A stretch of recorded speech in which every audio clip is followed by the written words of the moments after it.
Let us now discuss about the financial instruments which are present on the balance sheets. Now these financial instruments can actually take a form of assets as well as liabilities.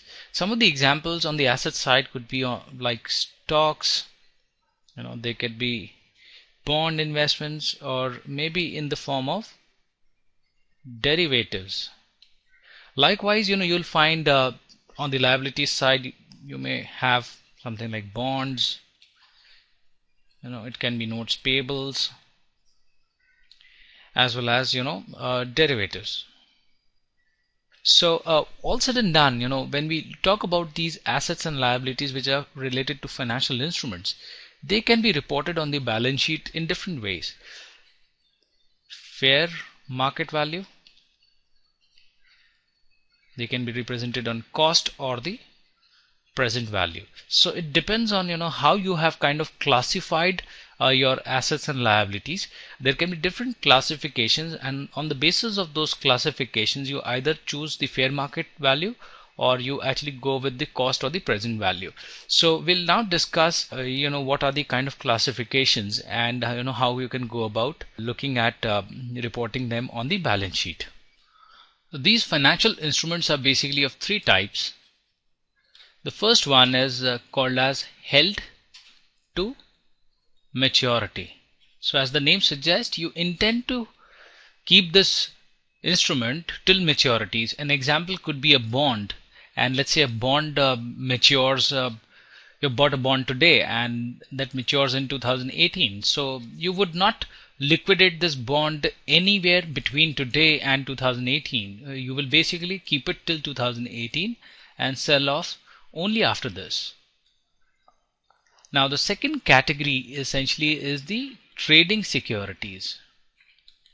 Now as the word suggests here as well, trading securities are bought with an intent to actually buy and sell and kind of make profits, and these profits are made in the near term or on a daily basis. So you are basically buying this to trade and make profits. So this is called as trading securities.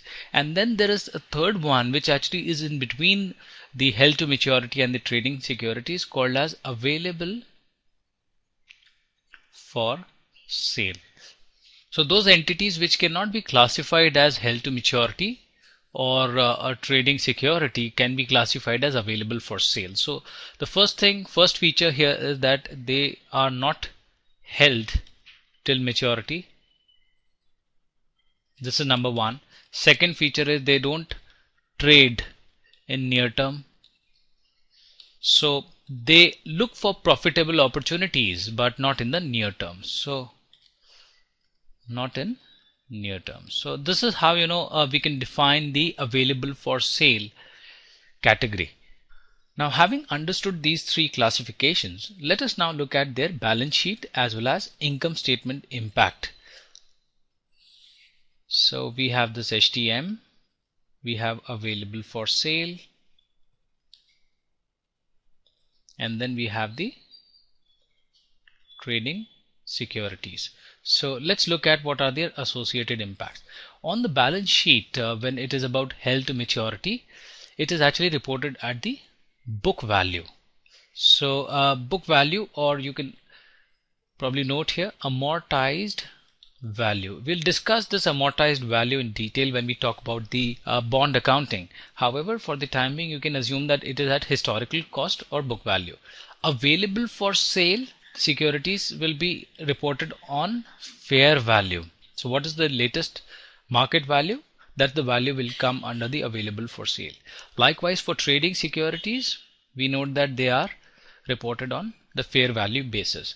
So this is about the balance sheet impact, and depending on the classification you need to follow the rules accordingly. Now let us look at the income statement impact. So when we talk about the income statement impact, income can be derived from these financial instruments in various ways. If the financial instrument was a stock, we would have something like a dividend income.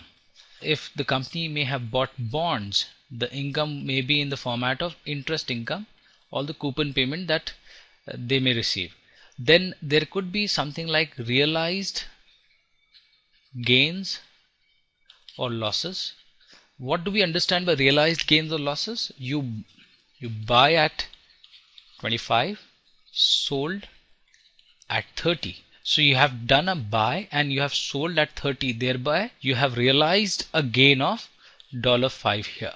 So this is realized gains and losses.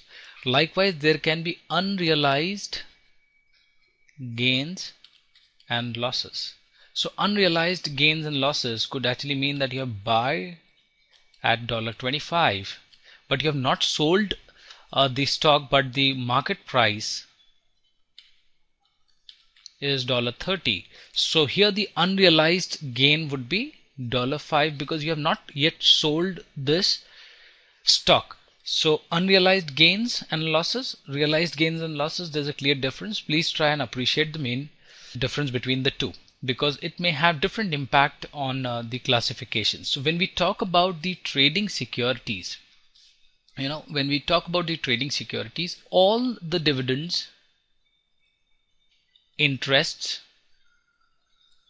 realized gains and unrealized gains, all of them actually flow into the income statement as income.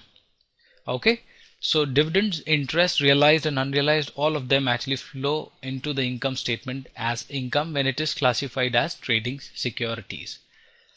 Now when it is about available for sale securities, we have the dividends, interests and realized gains and losses. These three flow in from the income statement, but the unrealized gains and losses actually are directly adjusted in the shareholders equity section. So they are directly adjusted in the shareholders equity section, not taken in the income statement.